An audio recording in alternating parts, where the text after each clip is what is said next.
ప్రజాస్వామ్యం మీద మన పెద్దలు, మన పూర్వీకులు, మన ప్రభుత్వం ఇచ్చిన రిజర్వేషన్ల మీద దాడి చేస్తున్నారు. దానికి మతము లేకపోతే ప్రభుత్వ ఏజెన్సీలను వాళ్ళు ఉపయోగించుకుంటున్నారు. ఈ రెండు అంశాలను స్పష్టంగా ప్రజలకు చెప్పాల్సిన బాధ్యత మా సోషల్ మీడియా వారియర్స్ మీద ఉన్నది. శ్రీరామనవమి వస్తే అదొక పెద్ద సమస్య కింద చిత్రీకరించడానికి బీజేపీ ప్రయత్నం చేస్తుంది. మనందరం మన ఇళ్ళల్లో మన తండ్రులు, తాతలు, ముత్తాతలు శ్రీరామనవమి, హనుమాన్ జయంతి చేసుకోకుండానే పోషమ్మకు, మైసమ్మకు, ఎల్లమ్మకు కోడి గొయ్యకుట్ట, కళ్ళు గొయ్యకుట్టనే మనం ఇంత దూరం వచ్చినామా? తాతకు దగ్గు నేర్పినట్టు ఇప్పుడు కొత్త కొత్త వాళ్ళు తయారైన బతుకమ్మ బోనాలకు ఉండెత్తేదేమో కవితమ్మ నేర్పినట్టు, శ్రీరామనవమి, హనుమాన్ జయంతి బండి సంజయో లేకపోతే ధర్మపురి అరవిందో గుండో అరగుండో మనకు నేర్పినట్టుగా ఈరోజు వ్యవహరిస్తున్నారు. ఇట్లాంటి విషయాలను సమయస్ఫూర్తితోని తిప్పికొట్టాలి. ఒకే ఒక్క మాట 2-3 రోజుల నుంచి నేను చెప్తున్నా, దేవుడు గుడిలో ఉండాలి, భక్తి గుండెల్లో ఉండాలి. ఇది ఏ హిందూ అయినా గౌరవించే విధానము, పాటించే జీవన విధానం.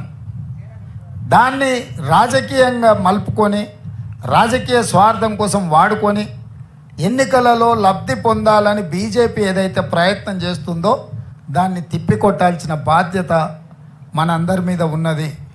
ఇక రెండవ విషయం, బీజేపీ భావజాలము ఆర్ఎస్ఎస్ నుంచి వచ్చిన భావజాలం. ఆర్ఎస్ఎస్ విధానము ఈ దేశంలో రిజర్వేషన్లు రద్దు చేయడం.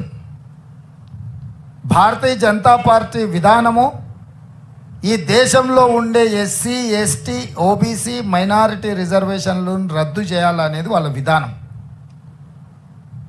ఆనాడు ఈస్ట్ ఇండియా కంపెనీ మొట్టమొదటి దేశంలోకి ప్రవేశించింది గుజరాత్ సూరత్ నుంచి.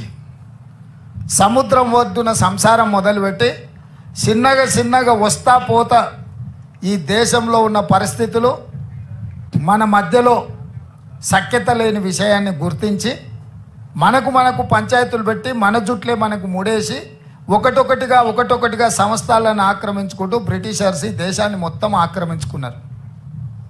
సేమ్ గుజరాత్ సూరత్ నుంచి బయలుదేరిన నరేంద్ర మోడీ, అమిత్ షా గారు కూడా బ్రిటిష్ విధానాన్ని పాటించి అధికారాన్ని ఉపయోగించి మన మధ్యలో ఉండే చిన్న తగాదాలను పెంచి పెద్దవి చేసి ఈ దేశాన్ని ఆక్రమించుకోవాలనుకుంటున్నారు. బీజేపీ అంటే భారతీయ జనతా పార్టీ కాదు, బ్రిటిష్ జనతా పార్టీ. విధానాన్ని సిద్ధాంతాన్ని బ్రిటిషర్స్ నుంచే వీళ్ళు తీసుకున్నారు. అందుకే ఈరోజు వాళ్ళు ఈ రిజర్వేషన్, బ్రిటిషర్స్ ఉన్నప్పుడు కూడా రిజర్వేషన్ లేదు, వాళ్ళ ఆధిపత్యం ఉండేది. వాళ్ళ ఆధిపత్యం కింద వాళ్ళకు అనుకూలంగా పనిచేసిన వాళ్ళకు నజరానాలు ఇచ్చేటోళ్ళు, వాళ్ళను వ్యతిరేకించిన, వాళ్ళని ప్రశ్నించిన, వాళ్ళని శిక్షించేవాళ్ళు. ఇంతకుముందు అందుకే శ్రీరామ్ గారు అడిగినారు, 1920లో ఒకవేళ మీరు పుట్టినుంటే దేశ స్వతంత్రం కోసం కొట్లాడేటోళ్ళు